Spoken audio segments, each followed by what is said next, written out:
بسم الله الرحمن الرحيم عن عبد الله بن عمر رضي الله تعالى عنهما قال قال رسول الله صلى الله تعالى عليه وسلم أعطوا الأجير أجره قبل أن يجف عرقه رواہ ابن ماجہ۔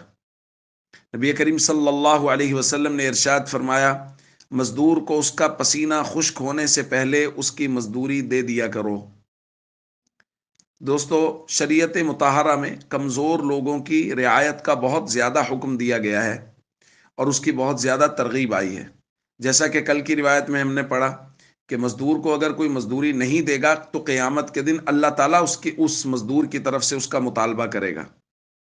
اور آج کہا گیا ہے کہ مزدور کی مزدوری ادا کرنے میں تاخیر نہ کرو، بلا وجہ کا حیلہ اور بہانہ تلاش نہ کرو، بلکہ بر وقت اس کی مزدوری ادا کر دو۔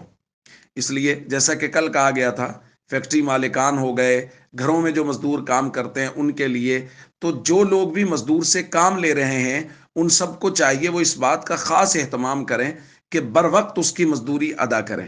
اسی لیے حضور علیہ الصلوۃ والسلام نے کیا ہی خوبصورت تعبیر فرمائی ہے کہ مزدور کا پسینہ خشک ہونے سے پہلے پہلے اس کی مزدوری اس کو دے دی جائے۔ اس لیے مزدوروں کا، گھروں میں کام کرنے والے لوگوں کا خصوصی خیال کریں۔ السلام علیکم ورحمۃ اللہ وبرکاتہ۔